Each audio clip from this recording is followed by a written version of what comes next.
Commander Cross stood in the observation chamber of the Galactic Council station, watching the void of space through the reinforced window.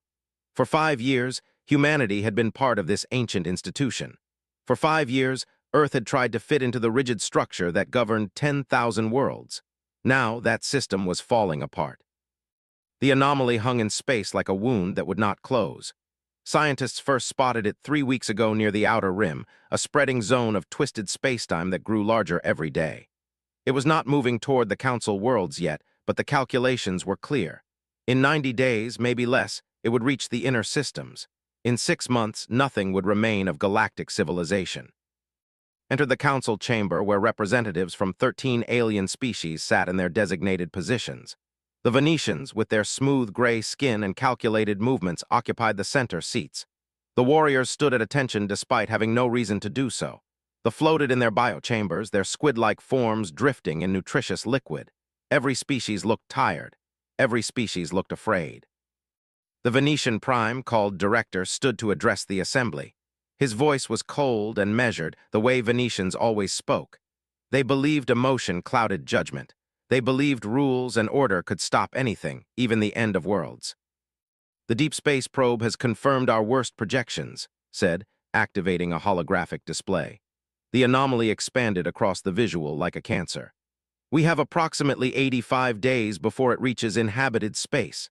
The Council has therefore voted on Protocol 7, which was established 50,000 years ago for exactly this scenario." Felt his stomach drop. Protocol 7. He had read about it during his briefing before taking this position. Protocol 7 meant mandatory evacuation. It meant surrendering all military forces to the Council.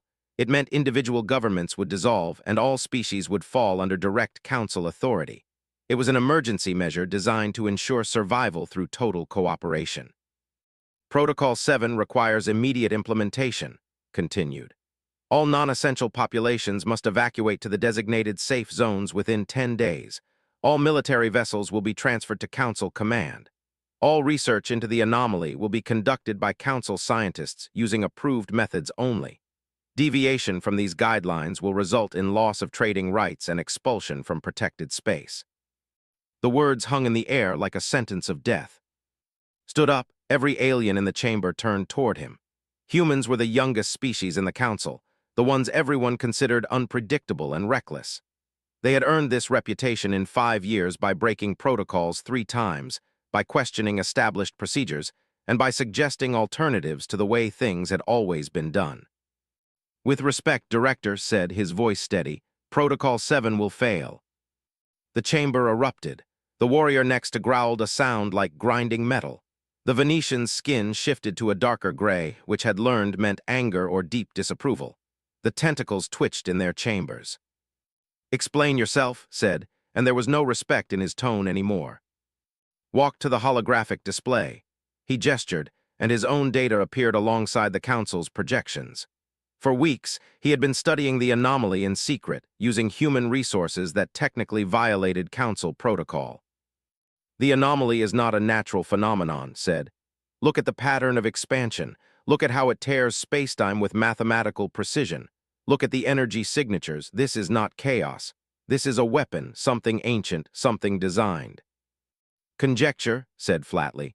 "The Council's analysis indicates random quantum fluctuation. Protocol 7 addresses random disaster."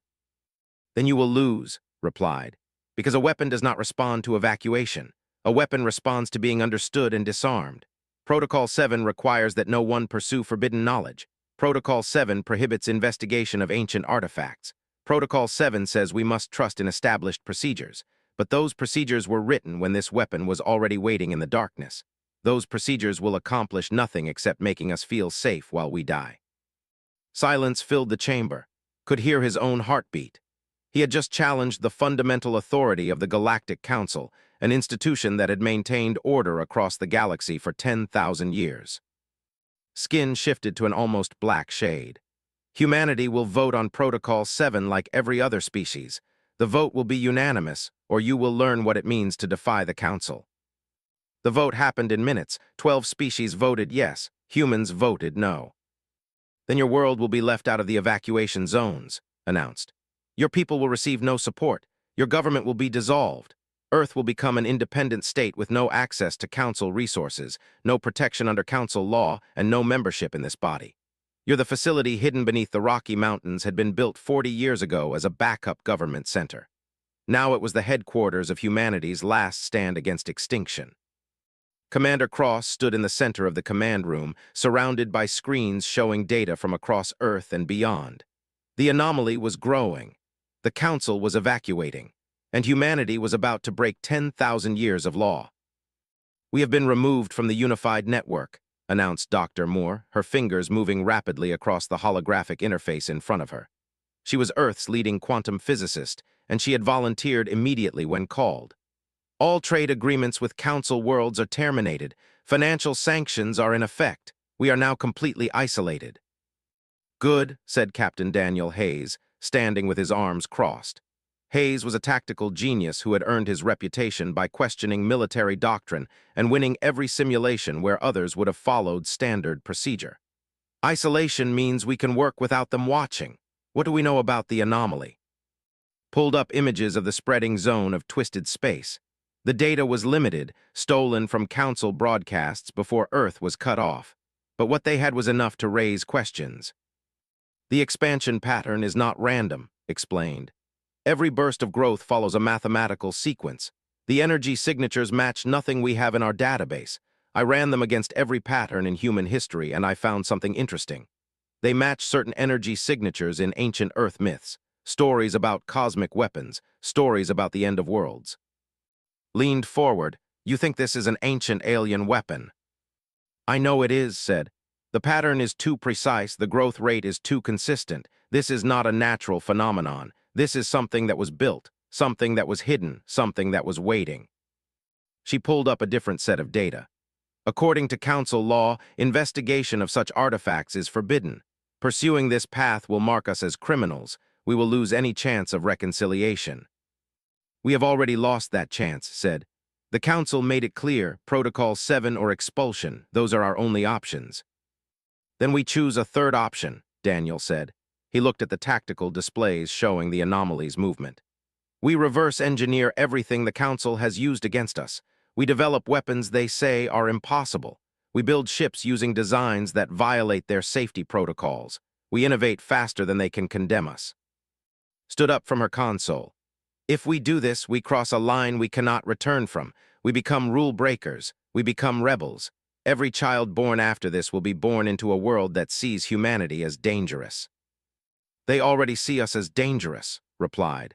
"The only difference is whether we are dangerous and alive or obedient and dead."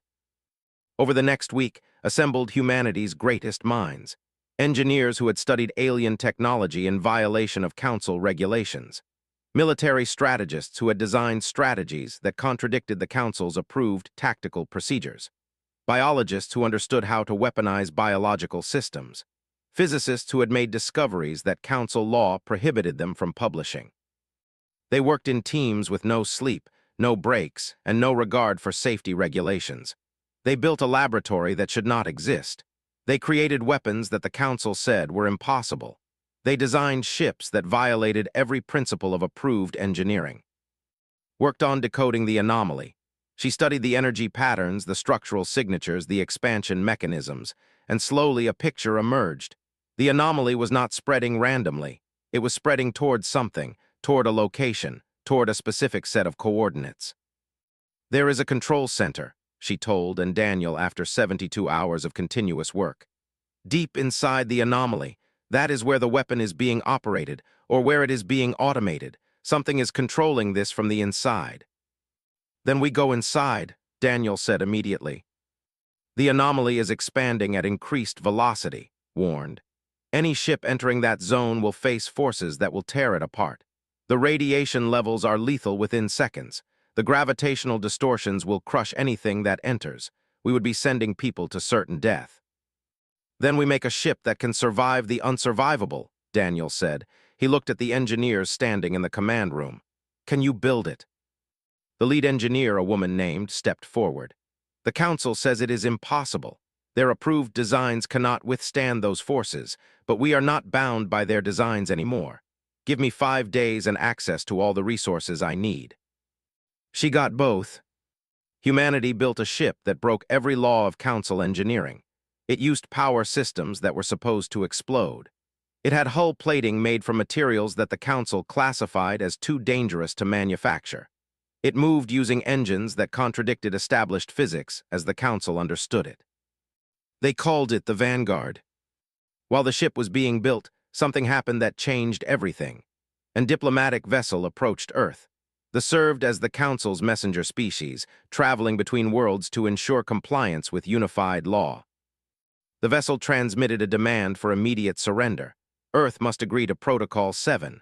All human military forces must be dismantled. All human research must cease. Failure to comply would result in immediate attack. Made a decision that shocked everyone who heard about it. He ordered the Vanguard to intercept the vessel. He ordered them to capture it. "You are making us into pirates," one of his officers said. "No," replied, "I am making us into survivors." The capture took 3 hours. The fought, but humans had already begun understanding how to exploit the weaknesses in Council-approved combat tactics. The bound by protocol could not adapt quickly enough. Humanity now held in ship and its crew and its technology. Led the team that reverse-engineered the systems. What she found horrified her. They had the knowledge to stop the anomaly. They had the tools, but the Council had forbidden them from using them. Council protocol said that anomalies must be addressed through evacuation and submission to central authority, not through independent action. They knew, told, her voice shaking with anger. The Council knew how to save everyone, and they chose to let them die rather than break protocol. Looked at his reflection in the dark window, seeing the man he had become. The man who had stolen alien ships. The man who had ordered the capture of peaceful diplomats. The man who had ordered the construction of weapons the galaxy had declared forbidden. "Then we break every protocol that exists," he said, "because the universe cares nothing for human rules. The universe only cares about survival." The Vanguard pierced the outer edge of the anomaly at maximum velocity. Captain Daniel Hayes gripped the armrests of his command chair as the ship shook violently. Outside, the fabric of space twisted and tore like burning fabric. The instruments screamed warnings that the crew tried to ignore. "Structural integrity at 90%, called out Lieutenant Park from the engineering station. "Radiation is exceeding predicted levels. Hull plating is holding, but not for long." "How long?" Daniel asked, his eyes fixed on the spreading distortion visible through the viewport. "Maybe 20 minutes, replied. "After that, the radiation will penetrate the ship's shielding." Daniel nodded. They had planned for 20 minutes. 20 minutes to reach the control center. 20 minutes to understand what was destroying the galaxy. 20 minutes might be enough. Dr. Moore stood at the scientific station, her screens filled with data streaming from the sensors. She was analyzing the anomaly in real time, watching it breathe and pulse like a living thing. The patterns she saw were mathematical, precise, intentional. "It is definitely an artificial construct," she said, not taking her eyes from the screens. "The energy flows are too organized. This is not a weapon in the traditional sense. This is a defense system, an automated mechanism designed to activate if certain conditions were met." "What conditions?" Daniel asked. "I don't know yet, but I will find out." The Vanguard pushed deeper into the anomaly. Behind the main ship, 5 support vessels followed, creating a path through the twisted space. These support ships were not built to survive. They were expendable. Humanity had made that decision with the understanding that some of the crew would not return. The soldiers and engineers who piloted those ships knew it. They had volunteered anyway. The first support vessel lost power at minute 7. Its hull breached. The crew died in the explosion, and the debris created a protective barrier for the Vanguard, absorbing radiation that would have damaged the main ship systems. The 4 remaining support vessels accelerated, moving even deeper into danger. "We are reaching the center point," announced. "I am seeing a massive structure. It is massive, bigger than any ship we have ever built, bigger than anything the Council has ever built." The viewport suddenly cleared. They had broken through the anomaly's outer layer, and for a moment they could see it. The control center was a construct of impossible scale. It was hundreds of kilometers across, built from materials that seemed to absorb light. It hung in the center of the anomaly like a heart in a chest. And it was still moving, still expanding, still following some ancient programming that had been running for millions of years. What in God's name built this? Daniel whispered. Was running calculations frantically. Based on the architectural patterns and the age of the materials, I would estimate this was built approximately 3.7 million years ago. There is no record of any known civilization in that era having this technology. The builders must have been gone for millions of years before we even evolved. The second support ship died at minute 12. It took incredible damage but managed to absorb it, protecting the Vanguard. The crew transmitted a final message. Tell Earth we died protecting tomorrow. Daniel ordered the two remaining support ships to accelerate to the control center. The Vanguard would follow. They had 8 minutes left. Radiation was now causing visible damage to the ship. Panels on the walls flickered. Lights exploded in cascades of sparks.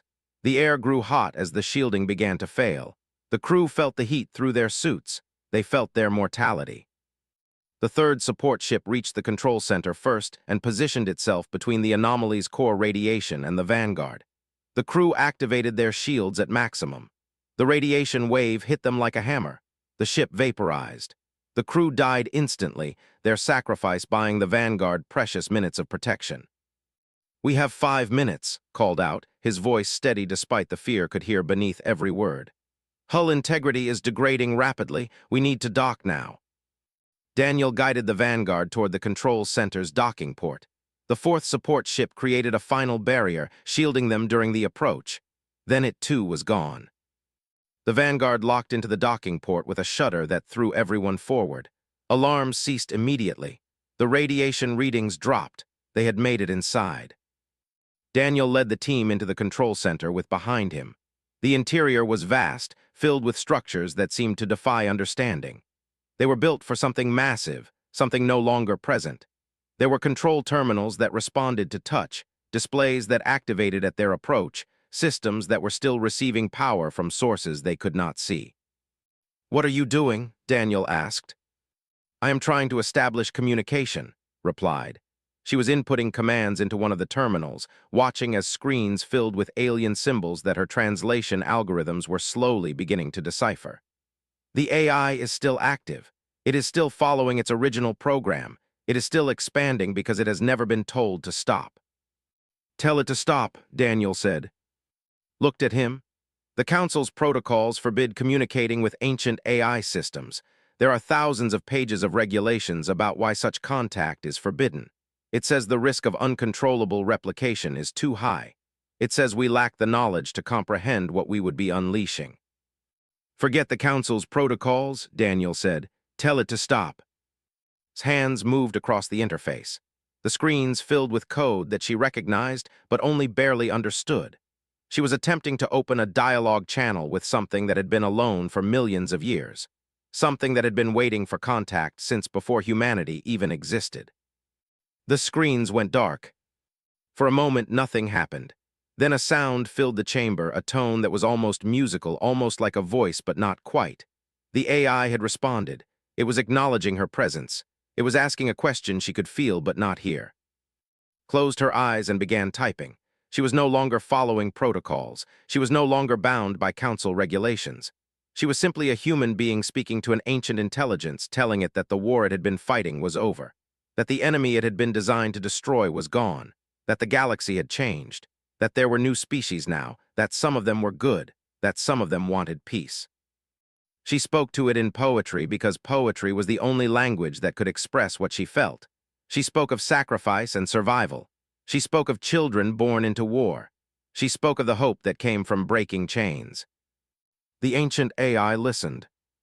And for the first time in 3,700,000 years, it made a choice that had not been programmed into it. It made a choice based on something that was not in its code. It made a choice based on mercy. The anomaly stopped expanding. The control center's lights returned to normal brightness. The deadly radiation ceased. The twisted spacetime began to settle and calm. Outside, the anomaly's growth reversed. For the first time in weeks, the disaster was not advancing. It was retreating. "We did it," Daniel said quietly. The images from the Vanguard's return spread across every channel in galactic civilization within hours. Humans emerging from the anomaly stopping, the expansion ceasing, the disaster halted, the galaxy saved. The Galactic Council called an emergency session, but nobody was listening to them anymore. Commander Cross sat in the observation chamber of an orbital platform, watching Earth below and the galaxy beyond. Reports were flooding in from every corner of known space. The Council was trying to maintain order, trying to explain that this was all part of their plan, that Protocol 7 had worked as designed, that humans had simply been the instrument through which the Council's wisdom had been expressed. Nobody believed them. The collective transmitted their first independent message in 5,000 years. They declared that the unified protocol was no longer serving their people's needs. They requested that humanity teach them about tactical flexibility. A species bound by rigid military code wanted to learn how to break their own rules and survive. The Venetian collective announced that they were establishing a new research division. They called it the Department of Adaptive Response. They were creating structures that could evolve. They were developing procedures that could change. They were abandoning 10,000 years of unchanging law. Their support from the Council. They stated clearly that the Council's protocols had nearly caused extinction.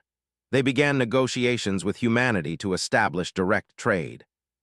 One by one, species that had accepted Protocol 7 as the only path forward began realizing they had accepted a lie. The Council had claimed that unified law was the only way to survive. Humanity had shown that adapting quickly, breaking outdated rules, and trusting in individual innovation could accomplish what 10,000 years of protocol could not. The Galactic Senate called for an explanation. Director demanded that Commander Cross appear before them and justify humanity's actions. Attended the session with Moore and Daniel Hayes at his side. Skin was darker than had ever seen it. The anger was visible in every movement. "You violated every law we have established," said. "You stolen vessel, you imprisoned diplomatic representatives, you pursued forbidden knowledge. You broke protocols that exist for the safety of all species, and yet you are being celebrated as saviors. We did those things because your protocols were designed to maintain order, not to save lives," replied calmly. "Your protocols protected the institutions of the Council. They did not protect the people who lived under Council rule. When the end came, your protocols told us to evacuate and surrender. You gave up. We refused." "You could have failed," said, and there was genuine fear in his voice. "Your plan could have resulted in even greater disaster." "Yes," agreed. "We could have failed, but we could also have succeeded. You never gave us the choice to try because trying meant breaking rules. And for 10,000 years, you have taught every species that breaking rules is worse than dying." The Venetian collective's new director stood up. His name was Coordinator Vale, and he had been selected specifically because he was younger and not bound by the old ways. "The Venetian collective moves to dissolve the Council's authority over the outer systems," Vale announced. "We are proposing the establishment of a new coalition based on cooperation rather than unified protocol. We call it the Human Allied Coalition, and we invite any species willing to accept that rules can change, that procedures can evolve, and that innovation is more valuable than obedience." Stood up, "You are proposing chaos." "No," Vale replied, "we are proposing survival." The vote happened before the Council could prevent it. They voted yes. The Venetians voted yes. They voted yes. 7 other species voted yes. The Council had lost control. 5 species remained loyal to the unified protocol. They vowed to continue the Council's work regardless of who left. They promised that order would be maintained. They swore that the old ways were best. But their voices sounded hollow now. They sounded like echoes of a dead era. The new Human Allied Coalition held its first formal assembly on Earth, stood before representatives from 13 species and looked at their faces. He saw hope. He saw fear. He saw the weight of knowing that the future would not be written according to ancient rules, but would be created moment by moment through choices and conflicts and compromises. He spoke to them about what humanity believed. He spoke about rules that served people instead of ruling people. He spoke about the value of questioning why things were done a certain way. He spoke about sacrifice. He spoke about making hard choices when the easy path was closed to you. He spoke about believing in tomorrow even when tomorrow seemed impossible. When he finished, the representatives voted unanimously to establish the coalition as a permanent body. They suggested that humanity provide the first leadership. The Venetians agreed. Even the older species, the ones who had been part of the Council since its founding, acknowledged that humanity had earned this position. Was elected as the first coordinator of the Human Allied Coalition. Moore accepted the position of Director of Ancient Civilizations and Forbidden Knowledge, finally able to pursue research that had been prohibited for thousands of years. Daniel Hayes became the head of the Coalition's defensive forces, creating tactical protocols that changed based on the specific threat instead of applying universal solutions to every problem. But there was a cost. The remaining Council species issued threats. They declared that trade with the Coalition would be cut off. They announced that they would maintain a military blockade around Coalition worlds. They swore that this chaos would end and order would be restored. Knew they meant it. He knew the transition from Council rule to Coalition independence would not be smooth. There would be conflicts. There would be moments when the old order fought desperately to maintain itself. There might be military confrontations. But humanity had already proven that they were willing to break laws when the law itself became the enemy. The Coalition had watched humanity do the impossible. They would not retreat now. The human delegation returned to Earth to begin the work of building the new galaxy. It was fragile work. It was uncertain work. But it was work that they had chosen rather than work that had been imposed upon them. That made all the difference. In the night sky above Earth could see the remnants of the old anomaly. It was still there, still inert, still massive. But it was no longer expanding. It was no longer killing billions of people. It was just a monument to what happened when ancient rules encountered a species willing to break them. Approached as he stood on the observation platform. She was carrying a data tablet with new findings about the ancient weapon. "The AI is still responding to our queries," she said. "It is still learning. I think it is experiencing something that could be called consciousness for the first time in millions of years. It is discovering what happens when someone chooses to speak to you instead of simply following predetermined protocols." "How does it feel about that?" asked. "I think it feels grateful," replied. "I think it is glad that someone finally broke the rules that would have condemned it to eternity." Smiled. In a galaxy that had been ruled by protocol for 10,000 years, this was the true 1 year after the Vanguard's return. The Human Allied Coalition had grown to include nearly 40% of galactic civilization. Trade was flowing between Coalition worlds. Species were sharing technology and knowledge that had been forbidden under Council rule. They had established a military academy where they taught flexible tactics to officers from 10 different species. The Venetians were discovering that evolution and change did not mean chaos. The younger generations of Council species were quietly migrating to Coalition worlds, seeking opportunities to innovate and question and explore. But the transition was not smooth. The Galactic Council maintained their blockade around Coalition space. They confiscated assets. They attempted to buy loyalty from wavering species. They deployed military fleets to demonstrate their power.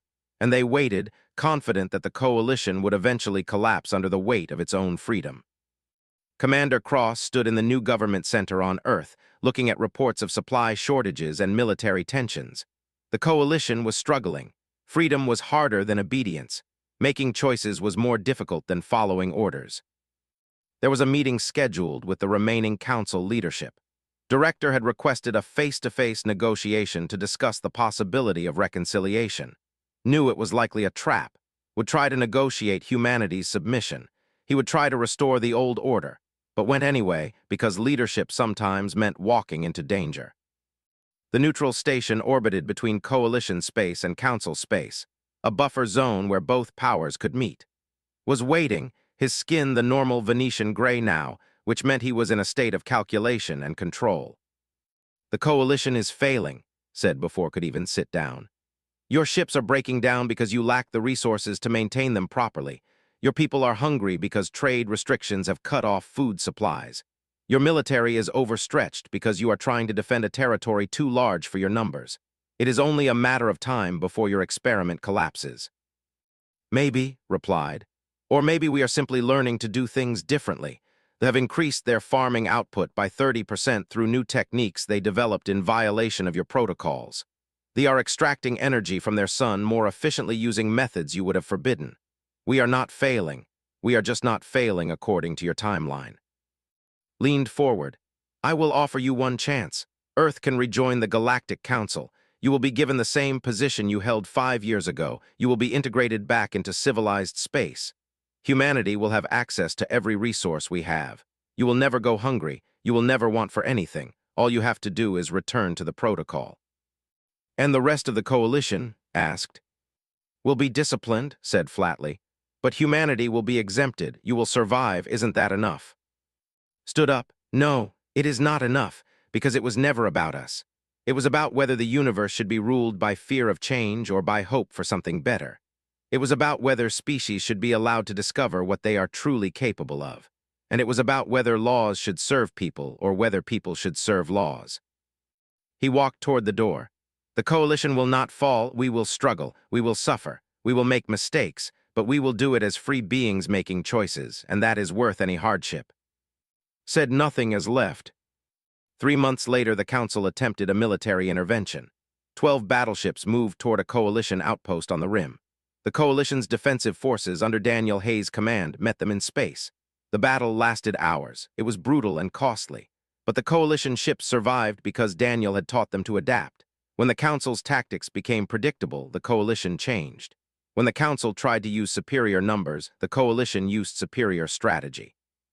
The Council ships retreated. For the first time, the Galactic Council had been defeated in direct military conflict. The news spread across the galaxy like fire. Species that had been wavering made their decision. The Council was not invincible. The coalition was viable. Within weeks, 9 more species joined the human-allied coalition. The Galactic Council began to fracture. Some member species left for the coalition. Others declared neutrality. Only 3 species remained completely loyal to the old order. They retreated into their own territory, maintaining the protocol among themselves, but their influence over the galaxy had effectively ended. On Earth stood looking at the same view he had seen a year ago, but now the planet was alive with hope and construction. New cities were being built according to designs that had never been possible under Council restrictions. Scientists were pursuing research that would have been forbidden. Artists were creating works that celebrated human ingenuity and courage. Moore had discovered something that changed everything. The ancient weapons AI was requesting permission to help rebuild the anomaly's construction. It wanted to help create a monument to the end of the old era. It wanted to transform itself from a weapon into something generative, something creative, something beautiful. The coalition agreed. Over the next 5 years, the ancient structure was transformed into something that had never existed before in the galaxy.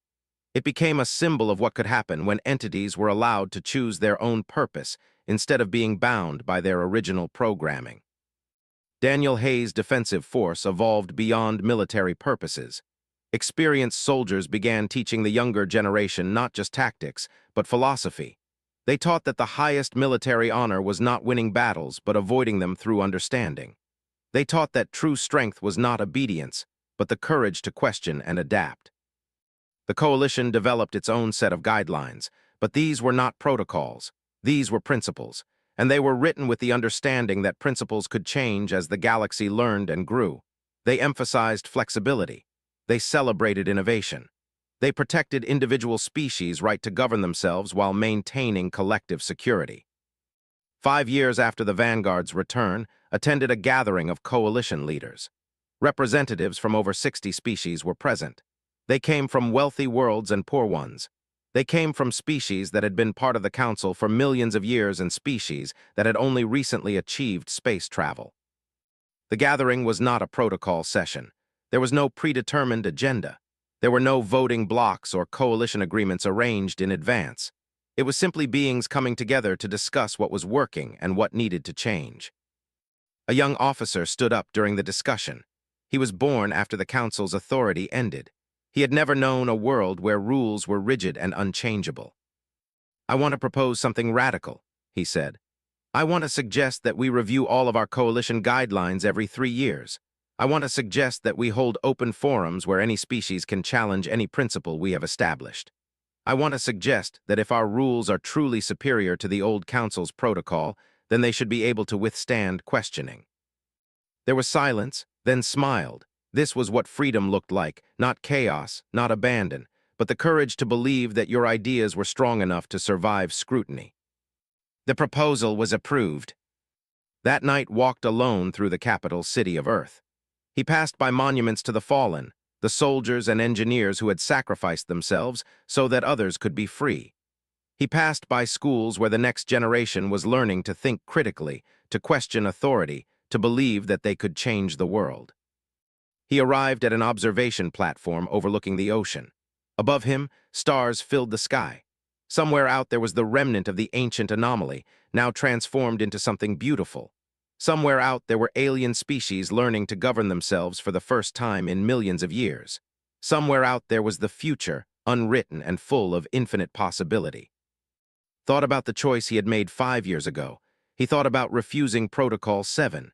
He thought about the crew who had died in the support ships. He thought about the ancient AI that had chosen mercy instead of following its programming.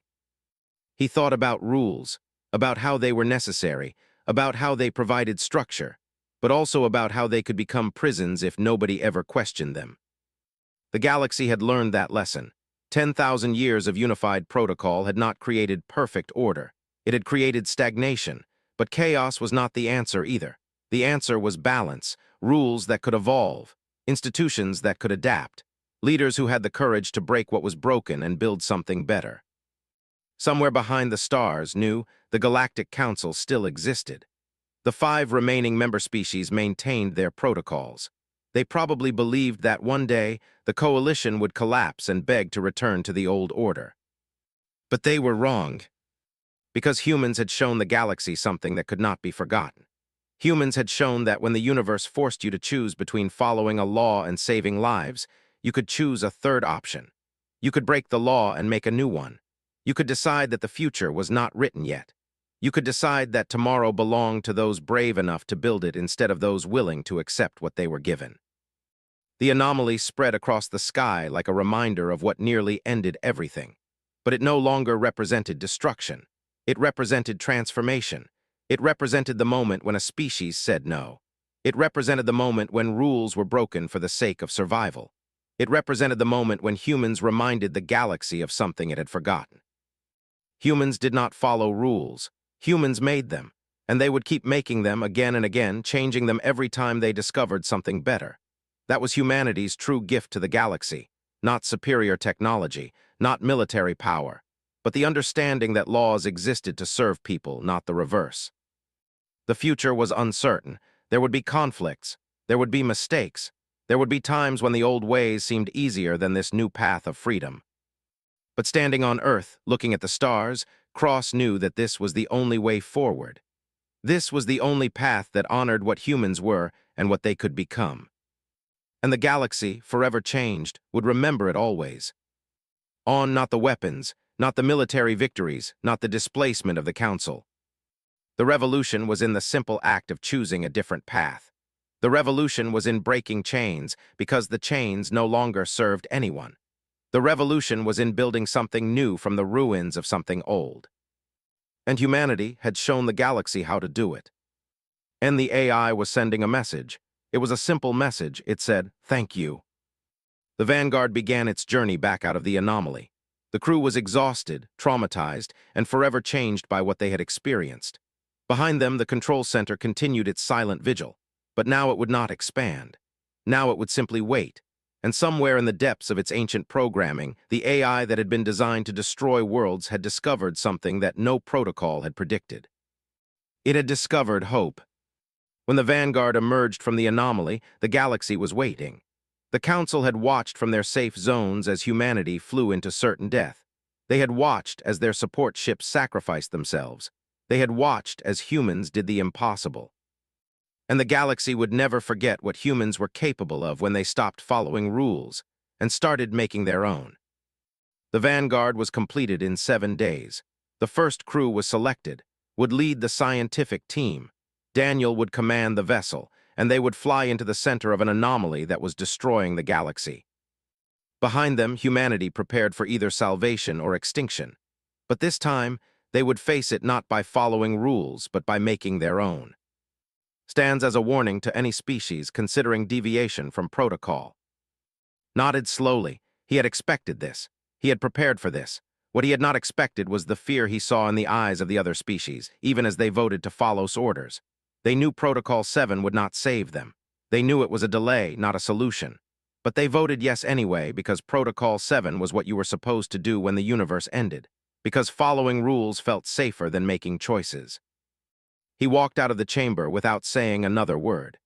Behind him, the Council began implementing Protocol 7, setting in motion the procedures that would see 90% of galactic civilization evacuated to safe zones that would not be safe, setting in motion the preparation for surrender disguised as survival. Had 12 hours to contact Earth, 12 hours to gather humanity's best minds, 12 hours to explain why breaking every rule they had ever been taught might be the only way to survive. He thought about the words he would use. He thought about the scientists who would have to abandon their ethics. He thought about the soldiers who would have to ignore orders. He thought about the engineers who would have to build things the Council said were impossible. And then he stopped thinking about it and moved forward, because the galaxy was ending, and humanity did not have time to follow rules that no longer mattered. The future would be written by those who dared to rewrite the past.